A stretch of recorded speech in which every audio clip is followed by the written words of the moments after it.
Só para confirmar, amados, então eu falei de todas essas escolas que são as formas de pensamento: escola objetiva, escola subjetiva, escola de teologia natural. Vocês lembram disso aí na aula passada? Escolas históricas, Isso. a subjetiva. Escola da revelação. Está na segunda parte?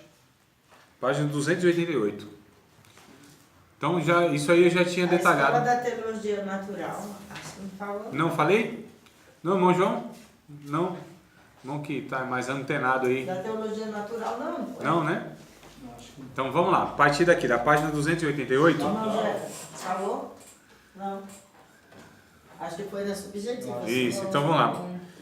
Escola objetiva, né? Página 288. Na escola, que é a forma de pensamento, esse termo escola quer dizer forma de pensar, né?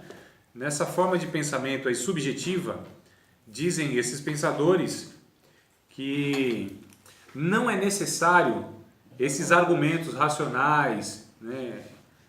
O próprio ensino e tal, instrução, para levar as pessoas ao entendimento da realidade de Deus, né? E tal. A escola objetiva, ela vai dizer o contrário. Vai dizer sim que tem meios externos, que a gente chama, meios concretos, né? Objetivos, no caso, que levam essas pessoas a, de alguma maneira, a elas compreenderem, elas perceberem, elas saberem que existe Deus. Então são meios externos. E aí a gente percebe, a escola objetiva tem, dentro da escola objetiva, tem a chamada teologia natural, que é o quê? No segundo parágrafo aí, vê se vocês acham na leitura. Escola de Teologia Natural, segundo parágrafo, não é o primeiro. Aquino procurava pontos de concordância entre a filosofia e a religião. Acharam aí a escrita? Insistindo em que a existência de Deus pode ser demonstrada pela razão, mas que também era revelada nas Escrituras. Empregava nas suas provas da existência de Deus 3 versões do argumento cosmológico e argumento teleológico. O que é esse argumento cosmológico e o que é o argumento teleológico? O argumento cosmológico, o cosmo vai falar da criação, né? Então, argumento cosmológico, essa escola de pensamento vai dizer que por meio das coisas criadas era possível você, então, provar que Deus existe, tá certo? Seria o Salmo 19. Salmo 19, vamos ver o texto? Salmo 19 e depois Romanos 1. Primeiro Salmo 19. E depois Romanos, capítulo de número 1, verso 19, 20, por aí, 21. Salmos 19, não é 119, é 19. Os céus manifestam a glória de Deus e o firmamento anuncia a obra das suas mãos. Não é isso? Então, Salmo 19, vamos lá. Leia aí, Erickson, do verso 1 ao 3, irmão. Eu acho que é do 1 ao 3. Os céus declaram a glória de Deus, o firmamento proclama a obra da sua mão. Um dia fala disso ao outro, uma noite o revela a outra noite. Sem discurso, sem palavras, não se ouve a sua voz. Olha que coisa interessante, né? Então, aí os céus, uma noite, as estrelas, o firmamento, tudo anuncia sobre Deus, tudo fala sobre Deus, sem fala nenhuma, sem voz nenhuma, sem se escutar nada. Então, a criação, ela denuncia, né, que o homem, deixa esse homem indesculpável a respeito, não conhecemos a Deus. Não, a criação estava mostrando que existe um Criador por trás dela, né, que existe, tem um termo aí que é usado também para falar desse assunto, que é o design inteligente, né, esse desenhista, esse ser criador que ele tem inteligência. Porque quando a gente começa, irmãos, a olhar, a perceber toda a complexidade da natureza, toda a grandiosidade da natureza, tem que ter alguém por trás disso. Tem que ter alguém que projetou tudo isso de uma forma tão inteligente, inclusive, que assusta. Essa sabedoria de Deus, essa inteligência de Deus, esse conhecimento de Deus, desse ser, né, que nós chamamos de Trindade, que nós chamamos de Deus, que nós chamamos de Pai, de Filho e de Espírito Santo. Então tem esse ser. Então Romanos 1 e 19 vai dizer isso. 1, 19, 20, acho que até o 21 ou é o 19 e 20 só. E aí deixa essas pessoas assim sem desculpa nenhuma. Não conhecemos Deus, nunca ouvimos falar de Jesus. E tal. Não, mas diz aí que as coisas visíveis, né? as invisíveis. Pode ler, se você que está engatilhado aí. Qual é? 19 e 20. 19? Vamos dizer. Pois o que Deus se pode conhecer é manifesto entre eles, porque Deus lhe manifestou. Pois desde a criação do mundo os atributos visíveis de Deus, pois desde a criação do mundo os atributos invisíveis de Deus, seu eterno poder e sua natureza divina têm sido vistos claramente, sendo compreendidos por meio das coisas criadas, de forma que tais homens são indesculpáveis. Percebam as expressões. É manifestado, aquilo que é manifestado, então, é dado a conhecer, né? É entendido, pode-se entender. O que é manifestado, ou seja, o que é visto e o que pode ser entendido? Os atributos de Deus, a respeito da sua divindade, que Ele é Criador, que Ele é Deus. Tanto se pode saber pelas coisas visíveis e invisíveis, as coisas criadas. E tudo isso deixa as pessoas inexcusáveis, indesculpáveis, a respeito de não conhecer um Criador. Porque está escrito aí que essas a gente chama de revelação geral de Deus. A revelação geral de Deus é tudo isso aí. Existe a revelação especial de Deus que vem por meio da palavra, apontando para Cristo. Tá certo? Então nós temos o que? O argumento cosmológico da criação. Esse é o argumento suficiente para falar que existe Deus, existe um Criador, um ser inteligente. E além então dessa criação de Deus, que testifica a respeito dele, nós temos aqui o chamado argumento teleológico. Ou seja, tudo que Deus criou tem um propósito, tem um desígnio, tem uma finalidade. Essa é a palavra teleologia, né? O estudo da finalidade, teleos, quer dizer finalidade, tá certo? Ou seja, quando foi criada esta caneta, quem criou essa caneta tinha em mente algo específico para ela, né? Ela tem uma finalidade, um desígnio, um propósito. Essa caneta pode ser usada para, tentar abrir uma fechadura. Não vai nem abrir a fechadura e vai se quebrar, né? Ela vai ser usada para aquilo que ela não foi criada. O argumento da chave de fenda colocando no vidro. Exato, a gambiarra, né? Eu posso pegar uma garrafa. Aliás, esse copo aqui de plástico, ele foi criado para uma finalidade. Não foi para colocar aqui umas florzinhas. Ia ficar até bonitinho, né? Mas tem umas florzinhas aqui, né? Eu sei que às vezes alguém faz isso, né? Quem ganha os 2 botõezinhos de rosa lá nos dias das mães. Aí pega lá um copo, alguma coisa, põe lá. Ele não foi criado para aquilo. A finalidade daquilo foi colocar água para as pessoas beberem. Tá certo? Essa é a finalidade, né? Outro líquido, né, que não seja água, mas um líquido para as pessoas fazerem. Então, a finalidade, tudo tem uma finalidade. Deus criou tudo com intenção definida. Deus não escreve nenhuma vírgula sequer que não seja intencional, que não seja proposital, que não tenha um desígnio, uma finalidade naquilo. Tá certo? Então, quando Deus cria o sol, Ele criou para uma finalidade. Ele disse lá, o sol vai ser criado para isso, e a lua para isso, e os animais para isso. E o homem? Para que o homem foi criado? Essa resposta tem que estar na ponta da nossa língua. Nós servimos a Deus. Nós temos que ter o conhecimento básico da finalidade do homem. Para que o homem foi criado? Mas tem algum texto que a gente poderia se embasar com isso, irmão? Que aí seria interessante, né? Olha só, nas escrituras a gente tem alguma prova aí. Porque os nossos argumentos, eles devem, quando possível, e a maioria deles são possível, recorrer à base bíblica, né? Eu acho que vocês vão lembrar do Isaías 43, verso 7. Isaías 43, 7. Percebam, amados, como é bom a gente ler Bíblia, a gente gravar aí o texto bíblico, né? Nós estamos aí diariamente, se for possível, estar refletindo na palavra de Deus. Quando eu propus para vocês que na chamada aqui, vocês ao invés de falar presente, estou aqui, aquela coisa toda, vocês citassem o texto bíblico aprendido naquela semana. Por conta disso, irmãos, nós precisamos estar gravando os textos bíblicos. O que diz a Bíblia Sagrada em Colossenses 3,16? Que habite ricamente em nós. A palavra de Cristo, ela habite em nós de uma forma abundante, para que a gente fale uns com os outros, com salmos, hinos, cânticos espirituais. cantando e salmodiando com graça no nosso coração. Então, João 3,16. O que diz Filipenses capítulo 4, verso de número 8? Eu decorei. Diga então. Finalmente, irmãos, tudo que for amável, não, tudo que for verdadeiro, tudo que for nobre, puro, tudo que for correto, tudo que for puro, eu já falei amável? Não, já. Então eu pulei. Sim, vai. E tudo que for excelente ou digno de louvor, pense nessas coisas, põe em prática. Seja isso que ocupe o vosso pensamento, diz outra versão. Pensai nisso, diz a versão que você gravou aí. Então, mas é justamente isso, irmãos. A gente precisa, tá certo? Tá sendo saturado da palavra de Deus. Essa palavra, ela não deve entrar em nós. Essa palavra deve sair de nós. Essa palavra deve ser tão abundante na minha vida que jorra, que transborda.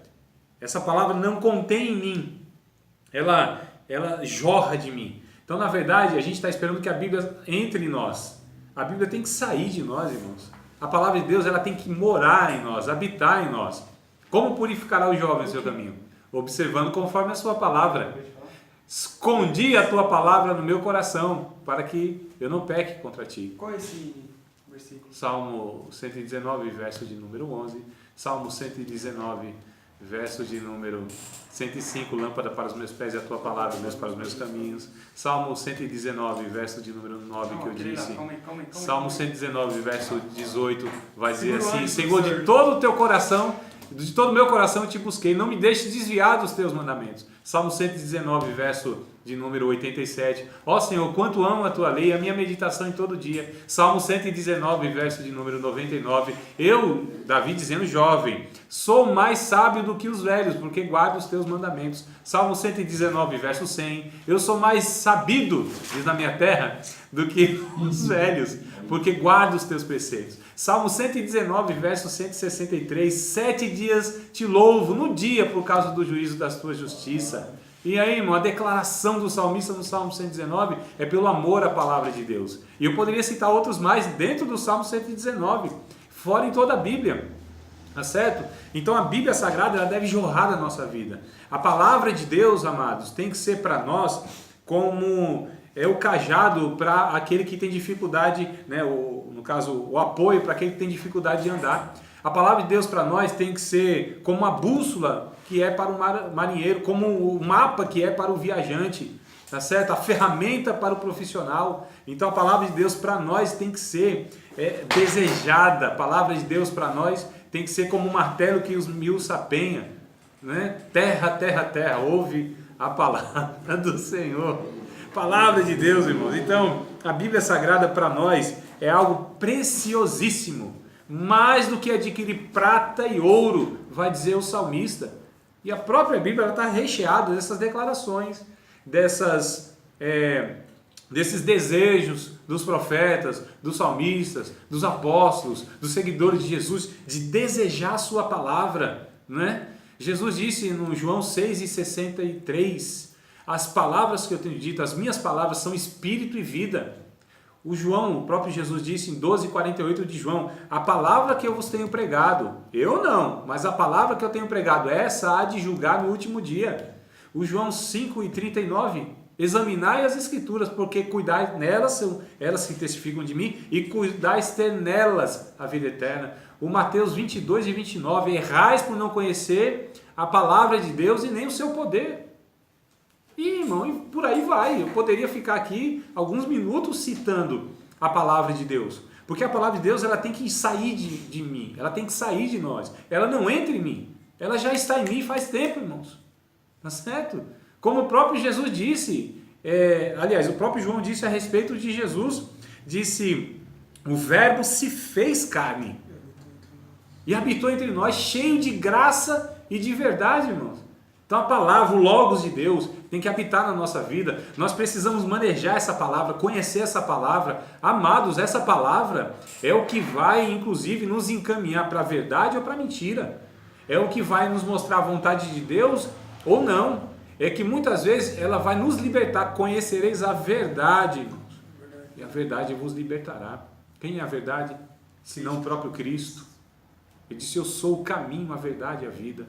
E quem é Cristo, senão aquele que se revelou também através das Escrituras? E as Escrituras apontam para Cristo. E quanto mais eu conheço a palavra, quanto mais eu sei da palavra, esta palavra que sei e conheço, ela deve me levar a desejar mais a comunhão com Deus. Que aí sim a gente está vendo que a letra e o Espírito estão nos levando para Cristo. Tá certo? Então não tem como, por exemplo, eu estudar a palavra e me afastar de Deus. Eu estudar a palavra e me afastar da oração. Eu estudar a palavra, conhecer a palavra e me afastar do desejo. Isso é uma contradição. Isso é um paradoxo enorme. Não tem como. Eu estudo há 19 anos a palavra de Deus. Quanto mais eu estudo a palavra de Deus, mais desejo me dá de dobrar os meus joelhos e buscar a presença de Deus. Quanto mais eu estudo a palavra, eu percebo quanto eu careço da revelação, da ajuda do Espírito Santo, porque eu sou incapaz, insuficiente para compreender essa verdade bíblica. Quanto mais eu compreendo da palavra de Deus, mais eu percebo a minha miséria, mais a minha limitação, mais que eu sou carente de Deus. Quanto mais eu estudo a palavra de Deus, mais eu sinto a presença do Espírito de vida, irmão, gerando vida em minha vida. Quanto mais eu estudo a palavra de Deus, mais a purificação de Deus vem na minha alma e me habilitando para outra vez me aproximar de Deus e adorá-lo na beleza da sua santidade. Quanto mais eu aprendo a palavra de Deus, mais eu vejo quanto eu estou aquém da vontade de Deus. Então como que é esse negócio, irmãos? Que a gente não deseja a palavra, que a palavra não é o centro ali da liturgia do nosso culto, é aquele culto Martinho da Vila, canta, canta minha gente, 1h30 de cantoria, irmão, e a palavra que é pregada nem é aquela palavra. 5 minutos de palavra. Ainda que fosse 5 minutos de palavra, mas a gente fala, ainda que fosse, né? Mas não é muitas vezes. Louvor e revelação. Isso, revelamento alguns ainda. Mas o que acontece? A gente percebe, amados, que a teologia natural, ela vai nos dar aí esses elementos para que a gente fale de Deus, né? Então, no sentido cosmológico e teleológico. A escola da revelação, que é o que está aqui mais para frente, não entenda mal a palavra revelação, porque não quer dizer nada daquilo que talvez esteja na mente de alguns de nós. Revelação aqui vai... Porque o que a Bíblia lida com revelação é uma coisa que tem nada a ver com o que nós pentecostais falamos de revelação. Tá certo? O que é revelação no sentido bíblico? Revelação no sentido bíblico é mostrar aquilo que sempre existiu e esteve ali, mas estava oculto aos olhos das pessoas. Mas eu falo da revelação pentecostal. Eu falei que foi da revelação pentecostal. É? Quando a senhora falou? Não sei. Agora, pô. Eu não... É? Revelação não? Eu falei assim, louvor, você está falando... Tá. Falei louvor e revelação, isso que o pessoal busca. Revelação que nós estamos lidando no curso teológico, biblicamente falando, a revelação diz respeito àquilo que estava oculto às pessoas e foi mostrado, sempre esteve ali, não é nada novo. Não tem nenhuma revelação nova, tá certo? As coisas já foram reveladas e tudo já foi revelado nas Escrituras Sagradas. Não existe nenhuma nova revelação. Não existe nada novo para ser mostrado, tá certo? Existe o que nós chamamos hoje de iluminação daquilo que já foi revelado. Porque estava oculto, estava obscuro, não é? Então a revelação já está fechada, que é a Bíblia Sagrada. Não existe nenhum ensino que não venha das Escrituras. Não tem nenhuma declaração de Deus que já não esteja revelada nas Escrituras. Nós recebemos hoje de Deus iluminação pelo Espírito Santo. Jamais revelação. Iluminação. Então nós somos iluminados por aquilo que já foi revelado. E o que estava oculto, irmãos? Estava oculto lá no Antigo Testamento as verdades que foram reveladas no Novo Testamento.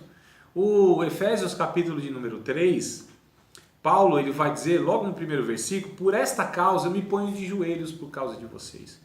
A pergunta minha, que causa é esta que Paulo está se referindo? Quem que seja? Capítulo 3. Por esta causa me ponho de joelhos. Qual é a causa, irmãos? Qual é o motivo que levou Paulo a se pôr de joelhos? O que a gente faz nesses casos? 5:3? Não, capítulo 3, verso 1, né? Não é isso mesmo? Por essa causa? É isso mesmo. Me põe de joelhos? Por que causa?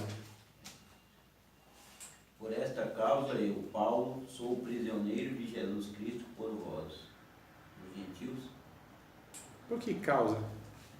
Irmãos, regras de hermenêutica, guarde a regra. Olhe para mim. Escute-me. Eu não tive aula de hermenêutica. Então, mas vai ter, em nome de Jesus. Amém. Escute-me aqui, olhe para cá, ó, veja bem. Regra de hermenêutica, irmãos. Se ele diz assim, por esta causa, portanto, alguma palavra, né, que ele vai começar uma conclusão, nós temos que ler um contexto. O que é o contexto de um texto? É o que vem antes e depois. Vocês não vão ler agora, pelo amor de Deus, eu quero que vocês me escutem e olhem para mim. Vocês vão ler, é em casa que vocês têm que fazer isso. O capítulo 2, irmãos, mostra que causa é essa. Eu vou já falar para vocês. A causa que Paulo se põe de joelhos é justamente, ele vai no verso de número 2, 3, alguma coisa assim, ele vai falar de um mistério que estava oculto. Que mistério é esse que estava oculto? É o mistério de que os gentios também fariam parte do povo de Deus. O mistério da graça que foi revelado. É só ler o capítulo 3. Os gentios são nós. Sim, é a igreja, constituída de judeus e gentios. E aí o capítulo 2 ele vai falando, olha, Jesus derribou essa parede de separação que havia. Dos dois povos fez um, tirou a inimizade.